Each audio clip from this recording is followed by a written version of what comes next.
Welcome to the Financial Integrity Hub's podcast.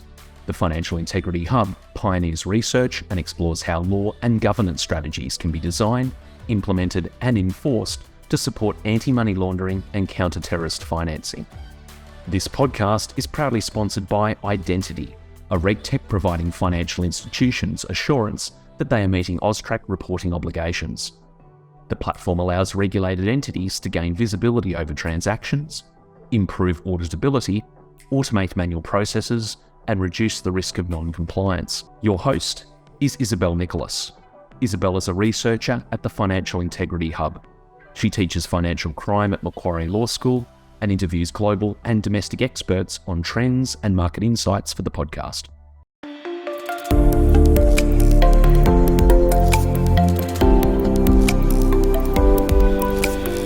Welcome back to the Financial Integrity Hub's podcast.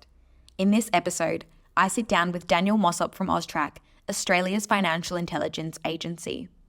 We examine the areas where reporting entities might fall short in AML CTF compliance. Daniel shares how intelligence from reporting entities has contributed to preventing or detecting money laundering or terrorism financing. We discuss the challenges and emerging trends in AML CTF efforts, and we explore the penalties and consequences for non-compliance with AML CTF. Daniel shares light on the resources and support that AUSTRAC offers to educate businesses and individuals. We consider AUSTRAC's key priorities and strategies. Daniel offers insights into the findings of the highly anticipated National AML CTF Risk Assessment, providing a glimpse into the upcoming report's significant points. Thanks to our listeners for tuning in. You can find our previous episodes by searching the Financial Integrity Hub at Macquarie Law School, on LinkedIn, or on Macquarie University's website. Daniel Mossop is the National Manager of the Reform Policy and Mutual Evaluation Branch at AUSTRAC. The branch is dedicated to supporting preparations for legislative reform and the upcoming mutual evaluation in 2025. Dan has worked for over 15 years across government on transnational crime issues including corruption, fraud and international extradition, and has worked extensively on anti-money laundering and counter-terrorism financing issues. He leads Australia's representation at the Asia-Pacific Group on Money Laundering and has formerly led Australia's delegation to the Financial Action Task Force, which sets the global standards for anti-money laundering and counter-terrorism financing. Welcome to the Financial Integrity Hub's podcast, Dan. Thank you very much. Thanks for having me on. We'll get right into it. What are reporting entities not doing as well as they should when it comes to AML CTF compliance in your view? Yeah, thanks. Look, that's a question we get a lot, like what are we doing wrong? Probably the thing to stress at the beginning is that we have 17,000 reporting entities and the vast majority are doing a lot of things right. So that is our kind of starting position. But I think probably when we look at where we do see issues, it often comes down to poor compliance culture. And that's probably a bit of a nebulous concept, but we do see that kind of trailing through to a lot of the technical breaches that we see against the AML Act. So what AUSTRAC really likes to see when we come in and look at a business is really engaged board members or senior management. We like to see really effective governance arrangements, having that oversight. We like to see staff who really understand what their responsibility is and with really clear accountability mechanisms.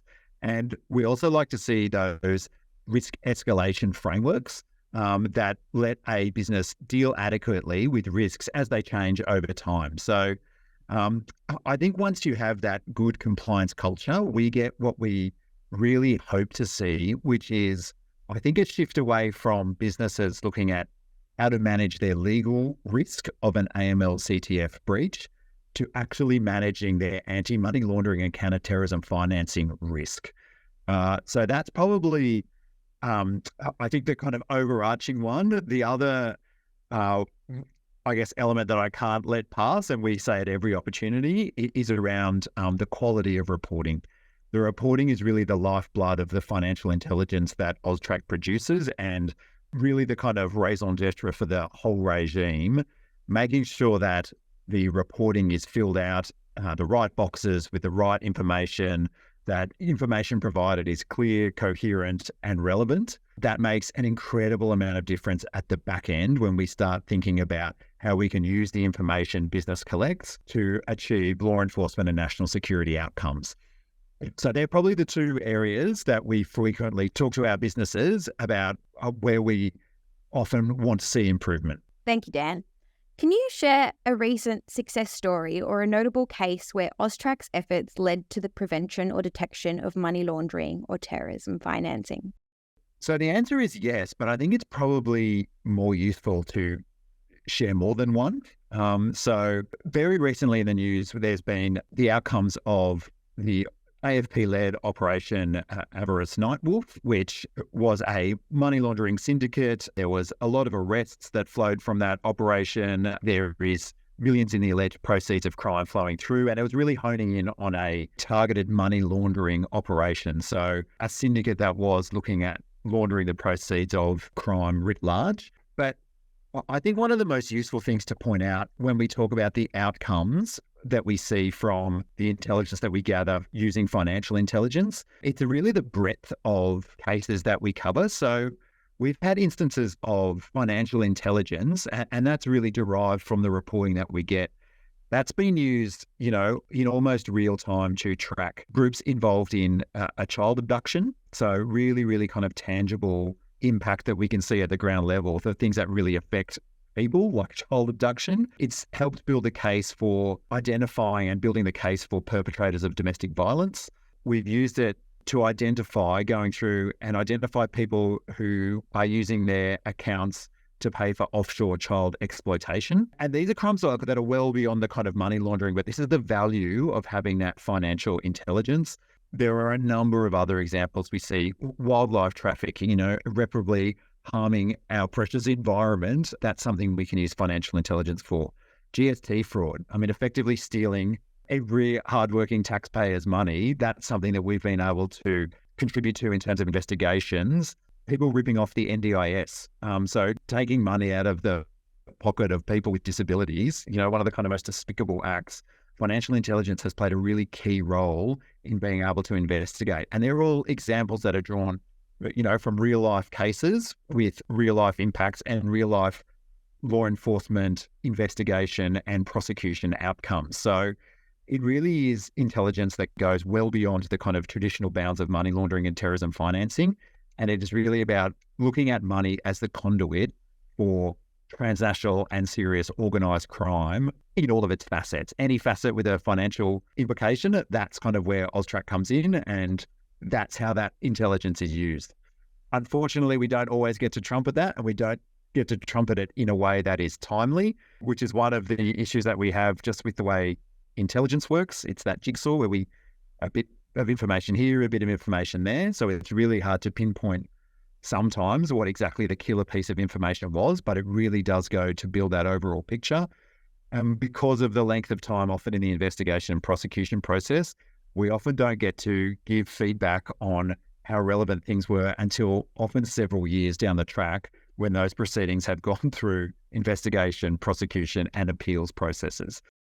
Dan, what are some common challenges and emerging trends in AML CTF efforts, and how is AUSTRAC adapting to address them? So straight off the bat, I would say that managing the complexity of, I think, the regime itself and its application to the ever-expanding group or list of kind of financial products and services is probably the number one challenge that we think about here at AUSTRAC. So we know that the Act is effectively a product of its time, and in many cases, some of the concepts in there were kind of great for the financial products and the way that the international financial system operated when the Act was conceived, but they are now really starting to be stretched and pulled in ways that often don't make sense. And part of that is because some of these new products that have come out, they don't really fit the mold of the way things have been done, which is great for a whole range of reasons. It's great for speed and convenience, and it's great for consumers to have that kind of variety of products, but it does test the limits of how we can apply and manage the complexity of regulation. So in terms of managing that, really come at it in two ways. One is, firstly, we just try and be a very pragmatic and practical regulator. We like to talk a lot to our reporting entities. We do a lot of consultation, and we certainly like to think that we make decisions that are cognizant of the fact that our reporting entities, who are really partners in generating that financial intelligence with us, are generally trying to do their best to get information to us and to be that front line of defense to prevent money laundering. So we do try and have those discussions with them on the best ways to manage that complexity and focus, hopefully not on technical breaches, but where we see that, a standard has fallen short. I think the other way that we come at that is really to look at the regime. So the government has announced its intention to reform key parts of the AML CTF Act, and AUSTRAC is working really, really closely with our lead policy agency, which is the Attorney General's Department, in thinking through how some of those reforms might work, particularly for some of the key planks around AML CTF, around customer due diligence, around how AML CTF programs work, around how some of that value transfer works cross-border, which is, starting to get a bit long in the tooth in terms of how our Act deals with those, and even kind of what is the ongoing role of the predecessor to the AML CTF Act, which is the Financial Transaction Reports Act. So the kind of grand old dame of anti-money laundering, and what should happen there, and can we reduce complexity by kind of having kind of one act to rule them all. Probably the other trend, I guess, that I would pull out is around private-to-private sharing. We are seeing that a lot more, and there's some good international examples. We obviously in Australia have the Fintel Alliance, which is a coming together of government and private sector partners, and that's yielded some really great results. I think there's fertile ground, for improving the outcomes that we see in anti-money laundering efforts when we start talking about how information can be shared betwixt and between private sector companies. Now, there's a lot of thinking that needs to go into that. It's, there's a lot of privacy implications. There needs to be thought about safeguards for protecting people from being inadvertently locked out of financial systems because of kind of incorrect or bad information that's then shared more broadly. So it's certainly not a no-brainer, but I think it's something that is garnering certainly more thought internationally, and that I think will feed through to some of the reforms that we may see come through during this reform process. Thank you, Dan.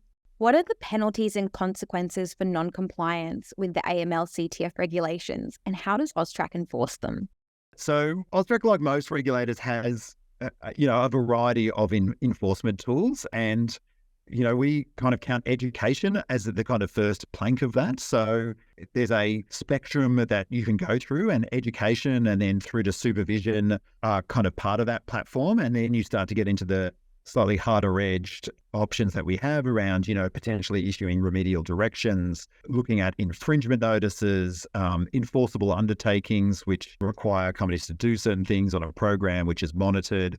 And then I guess at the kind of top of the tree for us, there are some parts of our Act which are criminal offences and some which are civil penalties. Now, civil penalties tend to get almost all of the airtime, that fines have ranged into the billion, over $1 billion. So that tends to grab a headline or two, but really that is the kind of tip of the spear for the long shaft of enforcement options that we have. So there's no, as I said before, there's 17,000 entities. There is no one size fits all for what an enforcement action will look like and what we will do in any particular circumstance. And we will always try and tailor our enforcement activity to, I guess, the level of risk that has been posed by, any alleged breach and the circumstances of the actual entity. Like, we're certainly not wanting to put our reporting entities out of business, but sometimes we might see that an education and remediation approach is the more appropriate option.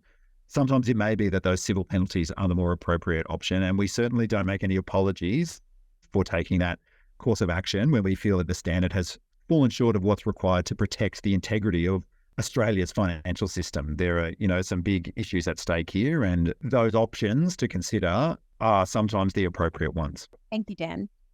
What resources and support does AUSTRAC offer to educate businesses and individuals about AML CTF regulations and their obligations? The short answer is lots. Our website is a real treasure trove of information for those who want it. So I think probably we have a dedicated industry education team. So they operate, I guess, in layers, I think it's fair to say.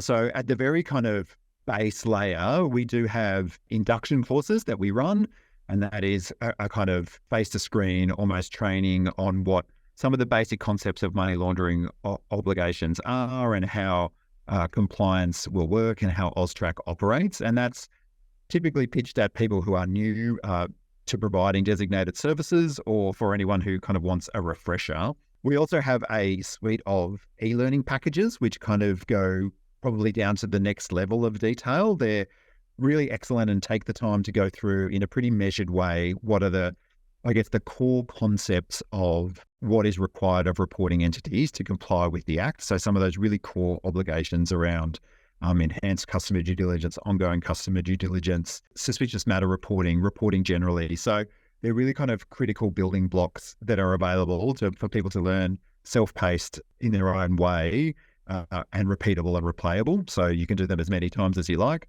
The education team also runs targeted campaigns. So they will typically by sector, they'll go out and pick a sector that it is either identified by potentially some risk work that our AUSTRAC intelligence team has done, and they will go out and educate them about what some of those new risks are. So this is the kind of latest risk picture that we're seeing, but also kind of take the time to talk to people in those sectors about what their kind of pain points are, what they're having trouble with. Is there anything that they don't fully understand or would like to understand better, and sort of take the time, often in a face-to-face way, to explain some of those obligations, as well as kind of giving that risk picture. Obviously, there are a range of seminars and speeches and presentations and symposiums that we do, and that is not just to our reporting entity population, but sometimes peak bodies, which is always really useful as a way to force multiply the message, but also some of those AML adjacent industries, like, for example, like the reg tech industry, who might be interested in building solutions. For example, so a transaction monitoring program for somebody who has that obligation. You know, if you're a remitter, you might want to build that system yourself. That's not your business. So you get in a tech provider, but we're interested in educating those providers about what the obligations are, what the standards are, so that they can build that system in a way that hopefully improves the compliance that the remitter will have with their obligations. So probably the kind of final layer that we would put on top of that is our guidance. So there is extensive guidance on the website, written guidance that you can go to, which often kind of goes through in much more plain language than the Act and the rules. It will go through what those obligations actually are and often give you some examples of what to look for or what you might do or how to apply it in practical circumstances. And that's kind of our core guidance. We also kind of have some guidance that is more technical in nature, and there's probably some guidance above that is quite specialized in terms of explaining very particular rules or parts of the Act that don't apply to a whole range of reporting entities, but are much more specialized onto a cohort, but are difficult. So it really is a kind of pyramid within the pyramid of education options that we offer. Looking to the future, what are the key priorities and strategies for AUSTRAC in the ongoing fight against financial crime in Australia? Yeah, so look, probably at the moment there are three priorities, I think. The first one, which I've hinted at, is that we're quite focused on reforming the Act. So we think there's some hay to be made out of simplifying and modernising parts of that Act, which we hope will lead to better compliance, which leads to I guess, a harder environment for money launderers to get into, and improved reporting. I think when that kind of dirty money enters the system, we get better visibility of it. So that is a big focus for us in terms of how we want to go forward.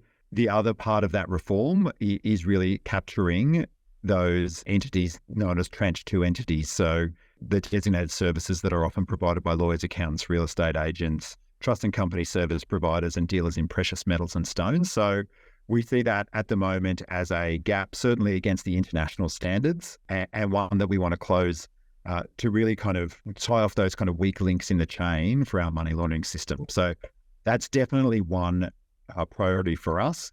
We are, as an agency, also engaging in what we call our REST program, so our reporting entity system transformation. So a lot of our regulated cohort have been engaging feverishly to try and improve the interface, the digital interface between AUSTRAC and our reporting entities, to try and make that a lot easier to navigate and improve it in terms of the speed in which it can ingest information, basically kind of updating and modernising that tech interface. It sounds easy as a throwaway line. I think whenever tech's involved, it becomes, incredibly complicated, and trying to make sure that it kind of can connect through with where it has to with the tech exterior to AUSTRAC systems is always challenging. And the last, I think, big area of focus that I would call out is concerted effort to understand risk. And this really goes to the work that's happening at the moment on the National Risk Assessment for Money Laundering. That has been a large project that has taken into account the views of a lot of our stakeholders, been a wide consultation that's starting to draw together the information that we get from across the entire AML CTF ecosystem, and really a kind of key area for focus for us. Thanks, Dan. And speaking of the National AML CTF Risk Assessment, we're expecting to see AUSTRAC release its National Risk Assessment published at some stage later this year or early next year. Can you share your initial insights into the findings? Sure. The first thing to say is it's not finalised, so it is still a work in progress. But as I said, it has been really, really widely consulted, and I think it's genuinely shaping up as a world-class product in terms of understanding the risks that are faced, I think, at a national level. Probably what I can say, and as I said, it's not finalised yet, but I think as it stands, it won't surprise anybody.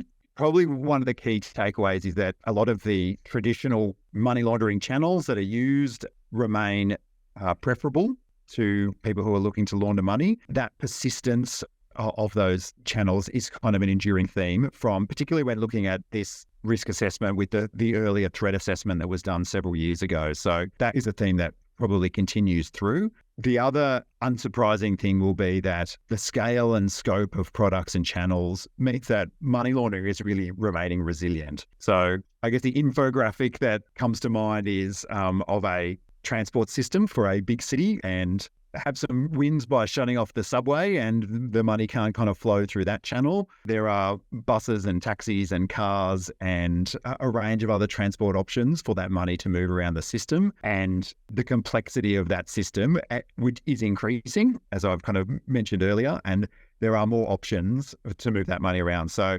resilience it continues, I think. And probably the third kind of call out that I would mention here is, I think, the way in which opacity is used as a tool. So whenever there's a chance to obscure ownership or identity information, that continues to be a chief tool that we're seeing across lots and lots of different money types. So use of cash, that's as kind of old school as it gets in terms of a money laundering channel, but it creates opacity around the kind of owner of that cash. We see, trusts and companies, ID crime kind of fits into that category.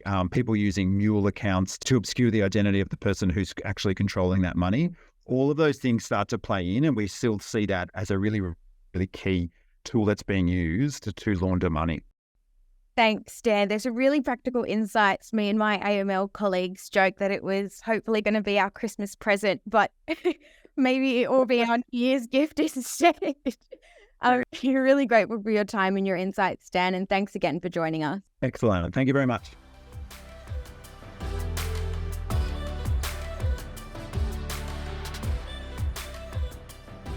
The Financial Integrity Hub's research equips Australia and the international community with the knowledge, tools and insights to understand, identify and disrupt illicit finance threats. If you're interested in seeing more from the Financial Integrity Hub, don't forget to follow us on LinkedIn to see our posts and events.